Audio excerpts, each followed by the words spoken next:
resolver com vocês agora o exercício que tem o seguinte enunciado. A relação de compressão de um motor a gasolina é 9:1.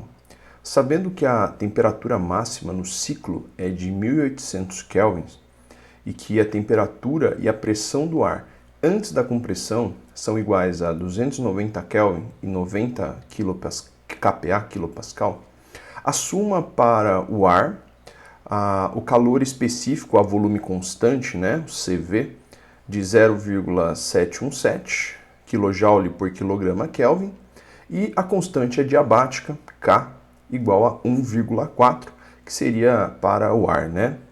Ele pede então que a gente determine aí do item A a F o seguinte. No item A, a temperatura e a pressão na pós-compressão, a quantidade de calor, no item B, liberada na combustão a volume constante, processo isocórico. Letra C, a pressão na pós-combustão. Letra D, a temperatura e a pressão na pós-expansão. No item E, a quantidade de calor rejeitada no ciclo, a volume constante no processo isocórico. O trabalho líquido por quilo, ou seja, trabalho específico, e o rendimento do motor. Ok, então vamos lá. Primeira coisa importante é se identificar nesse problema. Nós estamos falando do ciclo Otto. Ok? Então, estamos falando de um problema onde nós temos que resolver todo o conjunto de variáveis para um ciclo Otto. Para ficar isso mais organizado, fica muito mais simples você construir uma tabela onde você mostra a passagem dos 4 estados que a gente tem dentro do ciclo Otto, tá? Essa tabela ela não precisa conter muitas informações a não ser a pressão e a temperatura, que são os termos que o próprio problema pede. Caso você queira, você também pode trabalhar com o termo de volume, mas nesse exercício a gente não vai usá-lo, tá bom? Então vamos lá, vou construir aqui a tabela rapidinho e a gente preenche ela junto.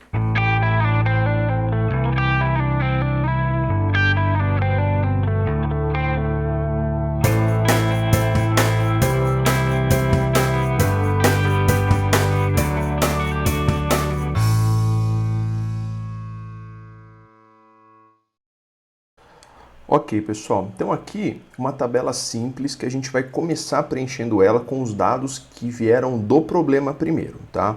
Mas antes disso, vamos só entender que nós temos que ver essa tabela junto, né, com o diagrama pressão-volume que a gente tem dado no próprio enunciado. Tá? Então, note o seguinte, o que representa para a gente o estado 1? O estado 1 é o estado do ar, né, do fluido de trabalho, no momento onde o pistão está no PMI e ele acabou de fazer a aspiração da mistura ar-combustível. Então ele está lá no PMI, no ponto morto inferior, e a gente vai ter aqui o início da compressão. Então aqui é como se fosse a pré-compressão e aqui a pós-compressão. Tá? Então o processo que a gente tem do estado 1 para o estado 2 é o processo, que eu vou até colocar já aqui o nome, ó, é o processo da compressão. Tá? Então a passagem de estado 1, 2 é exatamente o processo da compressão. Lembre-se que a compressão é uma compressão adiabática, ou seja, sem troca de calor, e também do ponto de vista termodinâmico, além de adiabática, ela é uma adiabática isentrópica, ou seja, a entropia constante. O problema fala também que esse motor ele trabalha em uma taxa de compressão 9:1. Tá? Então a gente pode colocar essa informação aqui, ela vai ser útil um pouquinho mais para frente, tá bom? Outra coisa é, então, pré-compressão, pós-compressão. Nesse momento aqui, ó, você está na iminência de gerar a ignição. Então, no estado 2, você tem como se fosse a pré-ignição e o 3, pré-ignição no sentido de anterior à ignição, tá? E no estado 3, a ignição é realizada. Então, esse processo aqui, a gente vai chamar ele de processo de combustão, tá? E um detalhe importante, tá? O que a gente tem de característica nessa combustão? Ela é uma combustão isocórica. Então, se você olhar no diagrama, você vai perceber que a passagem do estado 2 para o 3 é um processo isocórico, ou seja, um processo onde tem o aumento da temperatura, o aumento da pressão, mas sem variação do volume. Ok? Então, o volume nos estados 2 e 3, eles são idênticos. Joia. Agora, agora o ponto que é o estado 3 é a pré-expansão. E o estado 4 é a pós-expansão. É o processo onde você vai começar a transformar toda a energia térmica em trabalho mecânico, ou seja, convertendo calor em trabalho. Agora, então, esse processo aqui, ó, o processo 2 para o 4, a gente vai chamar ele de processo de expansão. Tá? No caso do motor ciclo Otto, a taxa de compressão e a taxa de expansão, ambas são 9:1, tá? Por quê? Porque ali a gente não tem aquele processo como no ciclo diesel que você tem um pequeno movimento isobárico do pistão. Tá? Isso não acontece no ciclo Otto, é uma especificidade do ciclo diesel. Então, nesse caso, a expansão e a compressão vão gerar o mesmo tipo de taxa. Tá? Aqui é 9:1 na compressão, que é 9:1 na expansão. Tá bom? Então, nesse momento, o pistão ele parte do PMS para o PMI. Nesse momento do PMI, você tem a rejeição de calor e o início do escape. Tá? Então, aqui no estado 4, você vai ter o processo de passagem estado 4 para o estado 1, ou seja, o retorno aqui, assim, ó. Tá? E esse processo é um processo que a gente vai chamar de rejeição. É a rejeição de calor. Tá? Parte do calor é cedido para o ambiente nessa passagem entre o estado 4 e o estado 1. Outra coisa que também vale a pena ressaltar é que esse processo de rejeição, passagem do estado 4 para o estado 1 do fluido, ele é um processo isocórico, você pode conferir também aí no diagrama, né, a passagem do estado 4 para o 1, um processo isocórico. Então vamos anotar aqui, ó.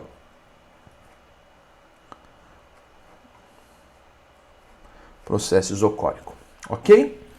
Beleza, agora vamos lá. Vamos ver o que a gente tem de informação oriunda aqui do enunciado com relação às pressões e às temperaturas dos estados, porque a partir disso a gente vai ver qual caminho a gente vai tomar para encontrar o restante, né, as outras informações.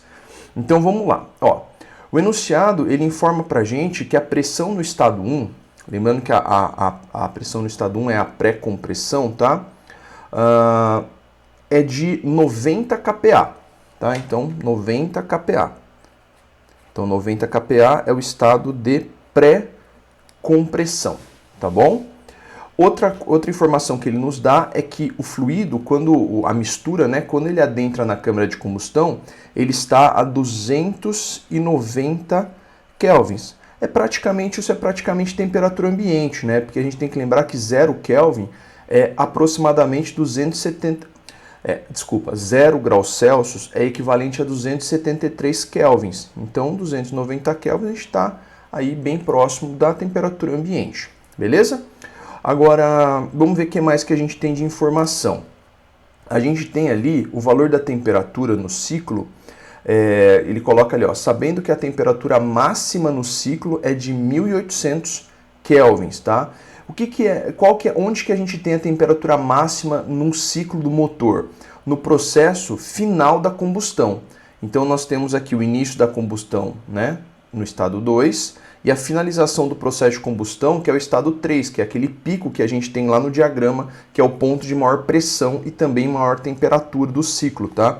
Então a temperatura 3 equivale a 1800 kelvins, ok? Então vamos já deixar aqui registrado 1800 Kelvin. Ok, essas são, assim, numericamente, são as informações que nós temos no problema, tá? A pressão e a temperatura no estado 1 e a temperatura no estado 3. Agora vamos lá, porque a partir disso a gente tem que conseguir agora desenvolver os outros, né? Preencher o restante que falta. O item A desse problema, ele pede para a gente determinar a temperatura e a pressão na pós-compressão. O que é a pós-compressão? A pós-compressão é o estado 2, né? Aqui é a pré-compressão e aqui é a pós-compressão, tá? Então, no estado 2, vamos lá, determinar os valores de P2 e T2, ok? Como que a gente vai determinar isso? Primeiro, a gente pode, para determinar a pressão P2, fazer uma correlação com os valores da pressão P1. Como? A gente tem que lembrar que esse processo é um processo adiabático. Então, nós temos relações entre pressão e volume em um processo adiabático. Nós podemos usar a seguinte expressão para esse cálculo. E um detalhe importante, como a gente não está trabalhando com os valores diretos do volume, não quer dizer que a gente não os tenha. A gente tem a relação de volume. Por quê? Porque nós temos a taxa de compressão. Ok? Então vamos lembrar que a taxa de compressão é uma relação entre os volumes antes e depois da compressão. Tá? Por isso que a compressão é 9:1. É basicamente 9:1 é a redução volumétrica que nós temos, tá? No processo de compressão e nesse caso também no processo de expansão. Ah, então a gente vai poder calcular a pressão P2 da seguinte maneira, ó. P2 é igual a P1 vezes R elevado a K, onde R representa para nós a taxa de compressão e o K é a constante adiabática do ar nesse caso, 1,4, constante nesse estudo, tá bom? Então a gente vai escrever lá, ó, P2 é igual a 90 kPa vezes a taxa de compressão que é 9 vezes elevado a 1,4, ok? Então o valor de P2, 90 vezes 9 elevado a 1/4, ok? O que vai dar uma pressão de 1950,66 kPa. Ok? Então essa aqui, ó, é a pressão P2, a pressão pós-compressão. Veja que é óbvio que ela tem que ser muito mais alta do que a pressão no estado 1, né? Porque a gente está exatamente num processo de compressão, é aumento de pressão disso aqui, tá? Então, tanto a pressão quanto a temperatura tem que variar nesse momento. Então, a pressão P2, note que eu vou até escrever com uma outra cor de caneta, só para identificar que ela não foi um dado vindo originalmente no problema, ela é um dado que a gente tem resolvido aqui pelas nossas equações, tá? Então a pressão aqui, ó, vai ficar 1950,66 kPa. Ok? Então já vamos deixar anotado aqui. Agora, a próxima etapa, ainda no item A, é determinar a temperatura, né? A temperatura T2. Então, vamos lá, para a gente determinar a temperatura T2, a gente também vai usar a relação de temperatura com volume em um processo adiabático. Só que nesse caso, nós vamos usar como o volume a relação de compressão, 9:1, tá? Então vai ficar assim, ó, T2 é igual a T1 vezes R elevado a K menos 1. Lembrando que aqui nós estamos relacionando as temperaturas.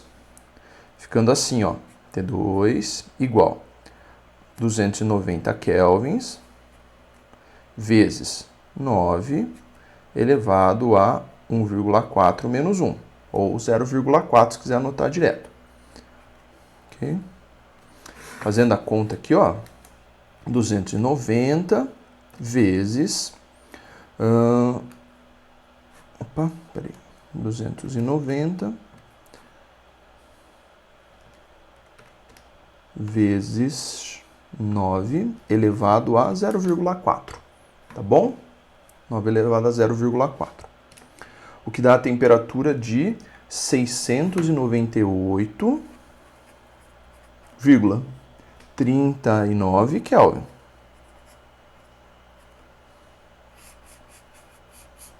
Ok? Então vamos completar aqui de novo, ó. 698,39 Kelvin. Ok? Então, já fizemos o item A. Determinamos totalmente os estados 1 e 2. Beleza? Agora vamos lá fazer o item B. O item B, ele pergunta assim para nós, ó. Qual é a quantidade de calor liberada na combustão a volume constante? Então veja que a gente tem que analisar o gráfico exatamente ali no processo de combustão, na passagem 2:3, tá? 2:3 nós temos a entrada de calor no sistema, né, devido à combustão dentro da câmera, tá? Então ele quer saber exatamente quanto que é esta quantidade. Vamos lá.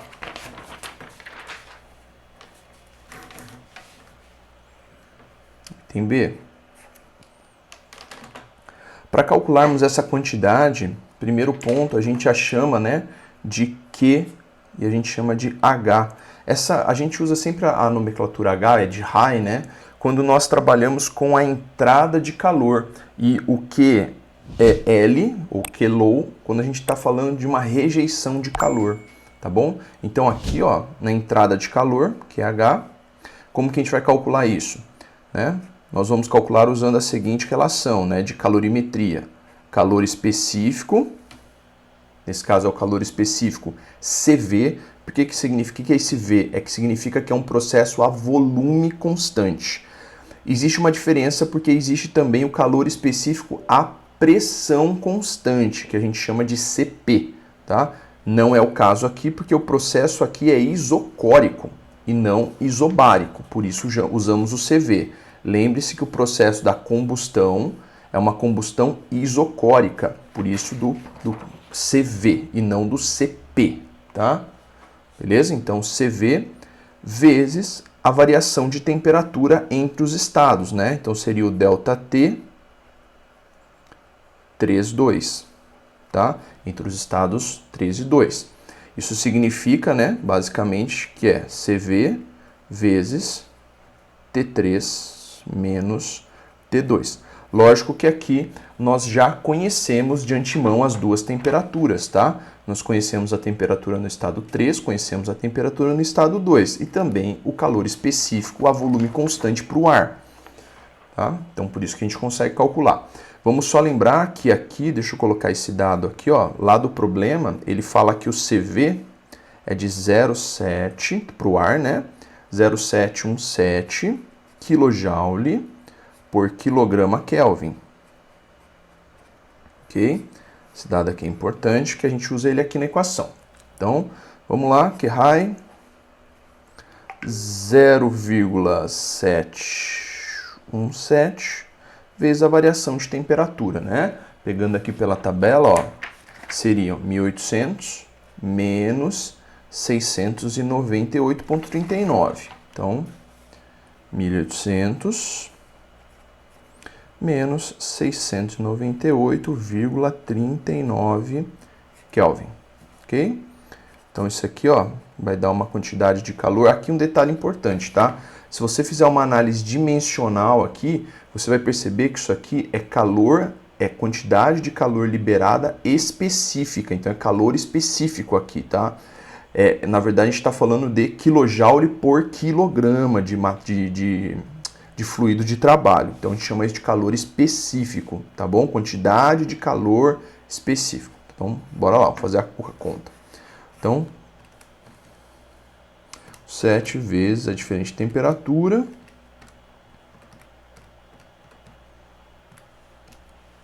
Setecentos e 89,85. Como eu falei, ó, é quilojoule por quilograma, tá? Isso aqui que a gente calculou é a quantidade de calor específico aqui, tá? Calor específico liberada no processo de combustão. Então, o processo de combustão, ele está fornecendo, né, termodinamicamente ao sistema 789,85 kJ por quilo de fluido, tá? Por quilo de fluido. Ok, então aqui fechamos o item B. Item C, ele quer saber a pressão na pós-combustão. Então, o que é a pressão na pós-combustão? Pressão na pós-combustão é a pressão P3 aqui, tá vendo? Ó, tá? Lembre-se que o processo do estado 2 para o estado 3 é um processo isocórico, tá? Processo a volume constante.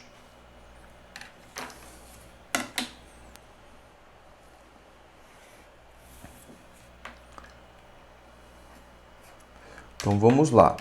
Para determinar a pressão P3. Como esse processo é um processo isocórico, a gente vai usar a relação de gases no processo isocórico, né? Que é P3 sobre T3 igual a P2 sobre T2. Ok? Como a gente quer determinar P3, essa relação vai ficar T3 por T2 vezes P2, tá? Beleza? Então, note que a gente pode calcular P3 em função das variáveis do estado 2, né? Porque é São os estados que são relacionados pelo processo isocórico.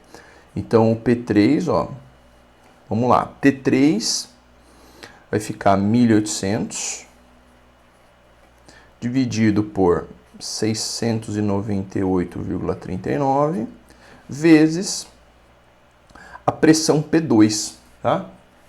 Pressão P2, ó, 1950,66. Então, 1950,66. Vamos lá fazer a conta e determinar P3, o processo que seria a pressão na pós-combustão. Então, vamos lá. Vamos abrir aqui uma fração, 1.800, 698,39 multiplicado por 1950,66, ok? Olha lá.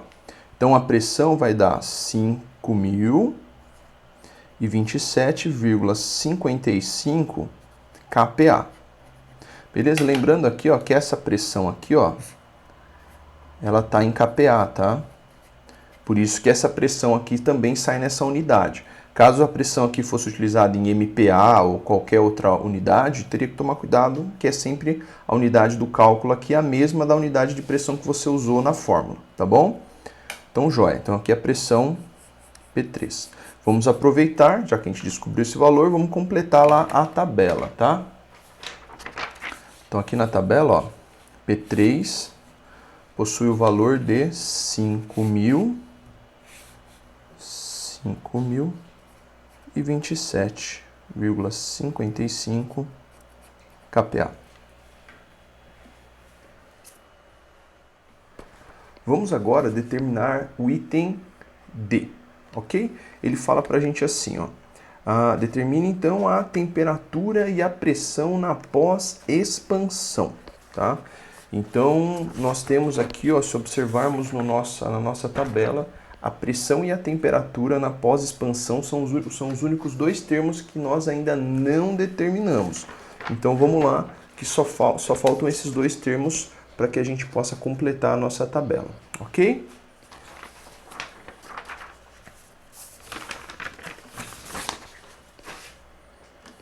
Então, item D, precisamos determinar pressão e também temperatura lá do estado 4, que seria a pós-expansão, ok? Então, para determinar as pressões, a gente vai poder relacionar, então, a pressão 3 com a pressão 4. Lembre que, no caso da expansão, ela também tem uma taxa de expansão 9:1, tá? Porque aqui o volume, ele aumenta 9 vezes, e aqui o volume reduz 9 vezes, né? Porque aqui é compressão e aqui é expansão. Mas o valor da taxa é a mesma, então é 9:1 nos dois casos, tá? Então, vamos lá. Vamos fazer da seguinte maneira aqui, então. Para determinar as pressões, vamos lembrar também que o estado 3 e o estado 4 é uma passagem adiabática. Então, para isso, a gente vai usar as relações adiabáticas, ok? E nesse caso, a relação adiabática entre o estado 3 e 4 ficaria da seguinte maneira, né? P3 é igual a P4 vezes a taxa de compressão elevado a K. Mas como a gente precisa determinar P4, nós vamos passar a relação de compressão, né, a taxa de compressão, aqui dividindo. P3 dividido por R elevado a K, tá bom? Agora, vamos lá substituir os valores, né? Para P3, nós temos 5.027,55 kPa. Então, 5.027,55 kPa dividido pela taxa de compressão elevado a K, que é 1,4. Ok? Então, P4, fazendo a conta, 5.027,55, 9 elevado a 1,4. Olha só, 231,96 kPa. Ok? Como esse termo a gente determinou, né, nós não tínhamos ele na tabela, vamos preenchê-lo aqui, ó. Então, nós temos aqui 231,96 kPa de pressão. Então, a pressão P4 aqui determinada, ok? Joia, agora falta então a gente determinar a temperatura, né? Então, vamos determinar a temperatura T4. Vamos usar novamente as relações adiabáticas. Então, ficaria T3 é igual a T4 vezes R elevado a K menos 1. Tá?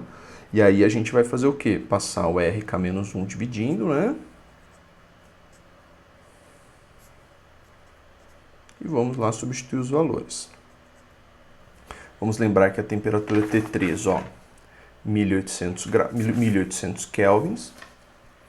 Então, 1800 dividido por 9 elevado a 1,4 menos 1, que é a constante adiabática menos 1. Vamos fazer a conta aqui. Então, vai ficar 1800 dividido por 9 elevado a 0,4. Ok? Vamos dar um igual. 747,44 kelvins, né? Novamente, vamos preencher a tabela.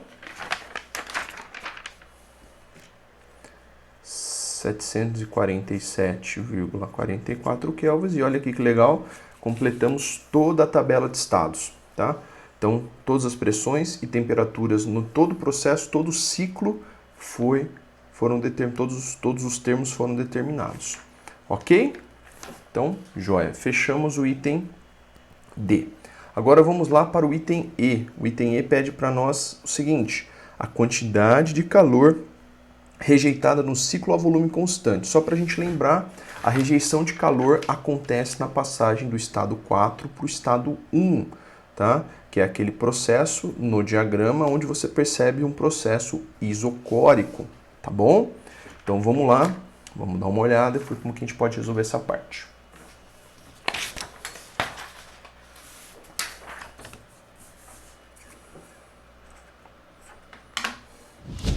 Assim como a gente utilizou a fórmula do calor da quantidade de calor específica, né, que é por unidade de massa, para calcular a quantidade de calor injetada no sistema, né, ou liberada na combustão, a gente vai usar a fórmula muito similar para o caso do calor rejeitado, até porque também nós temos um processo isocórico, então a gente vai usar o mesmo calor específico, o mesmo CV, tá? Aqui também. Então, a equação para determinar o que a gente vai chamar de QL ou QLOW a área rejeitada de calor, é a quantidade de calor rejeitada, ficaria da seguinte forma: ó, QL igual a CV vezes a variação de temperatura 1,4. Lembrando que aqui o estado inicial é o estado 4, tá? Não o estado 1.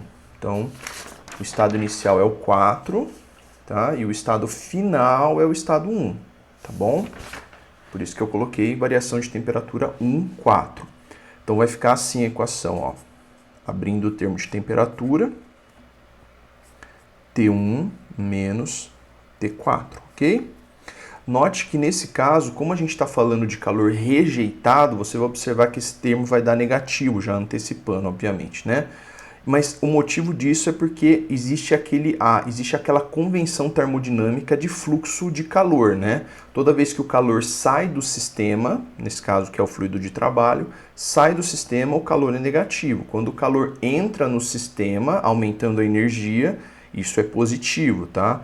Então, como nós estamos rejeitando o calor, isso aqui vai sair negativo e é correto, porque é uma convenção de sinal, tá bom? Então vai ficar assim, ó. 0,717 290 menos, então 290, ó, T1, tá? 290 kelvins, menos T4, tá?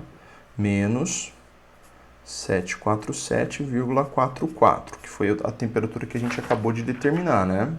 Ok? Beleza? Então, joia, vamos lá. Fazendo a conta, ó. 0,717 vezes 290 menos 747,44.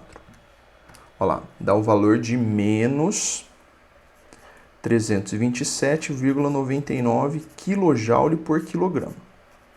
Lembrando que aqui, novamente, isso aqui é quantidade de calor específico, tá? Ou seja, a gente está falando de calor, de energia, né? Kilojoule por massa. Por isso que é quilojoule por quilograma aqui. Tá bom? Joia. Então, ok. Agora, determinamos a quantidade de calor rejeitada. Vamos para o último item desse problema, que é o cálculo do trabalho líquido e também o cálculo do rendimento, tá bom? Então, vamos lá. Tem F.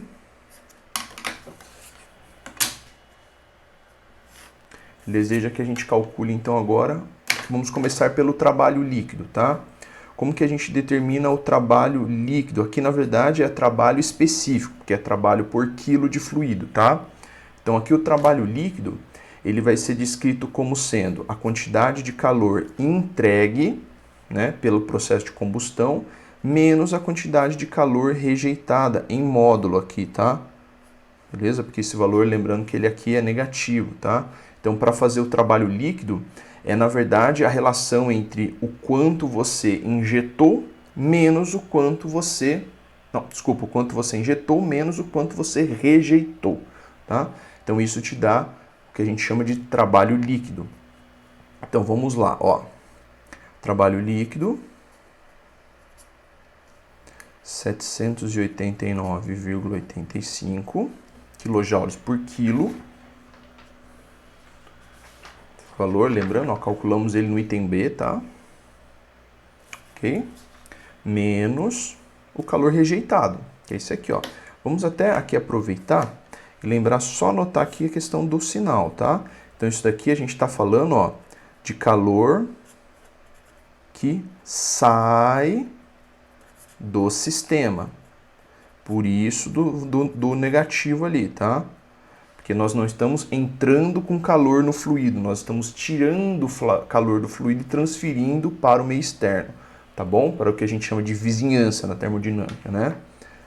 Então, 789,85 menos 327,99, ok? Te dá um trabalho líquido. Vamos lá, ó. 789,85 menos 327,99. Olha lá, um trabalho líquido de 461,86 quilojoules por quilograma. Ok? Se a gente fosse fazer um esquema, né, desenhando a máquina térmica, a gente teria algo mais ou menos assim, ó.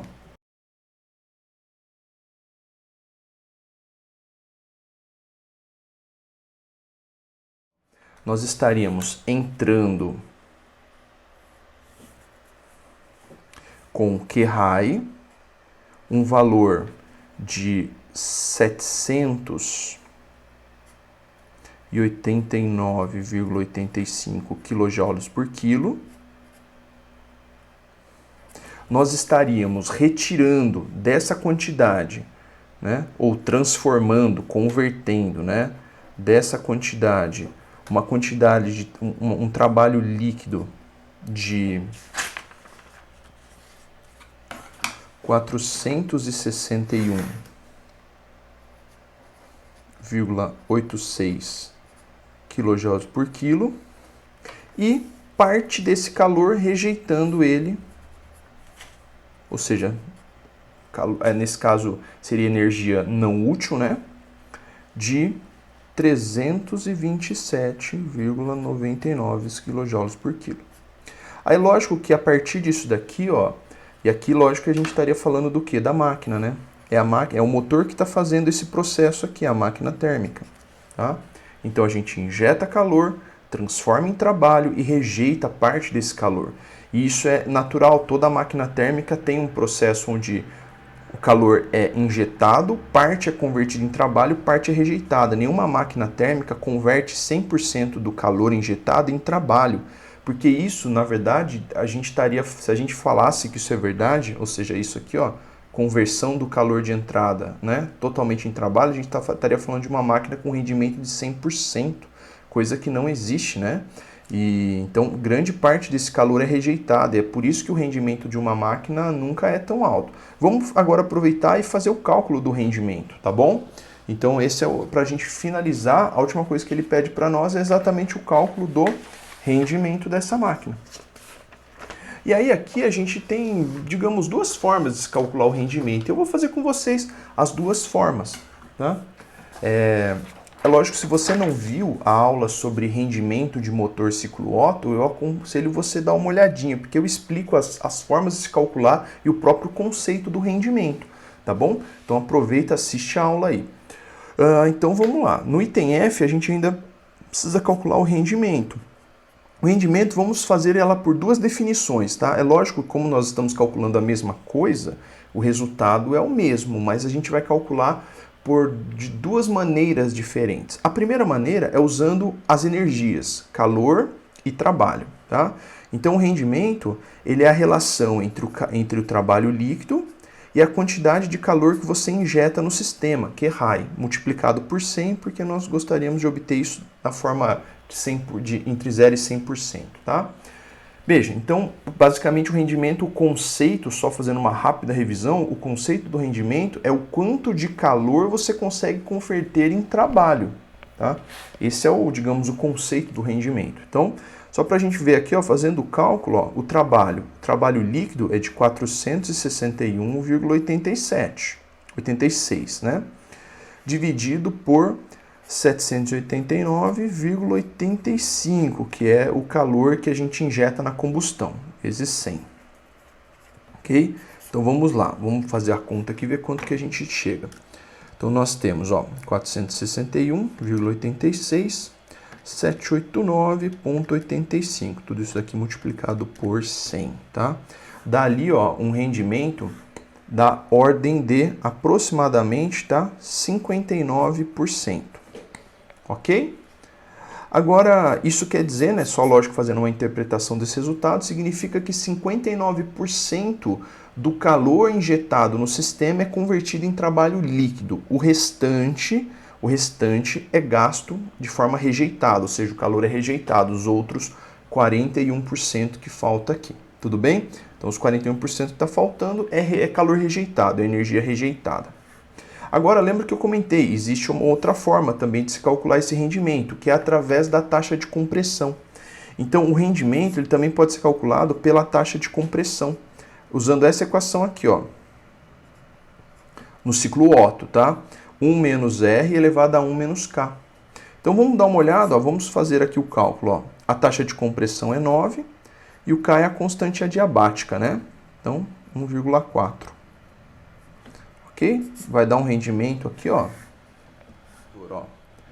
1 menos 9 elevado a 1 menos 1,4. Olha lá, os mesmos no 59%. O interessante dessa segunda equação de rendimento aqui é que a gente pode obter o rendimento sem precisar fazer nenhum cálculo dos fluxos de energia, né? Calor, trabalho, nada disso. A partir da própria taxa de compressão, nós já conseguimos obter o rendimento, né? E lembrando que a taxa de compressão é um dado que foi dado no início do problema, né? Então a gente já de antemão já poderia ter feito o cálculo do rendimento. Ok? Então com isso a gente fecha esse problema.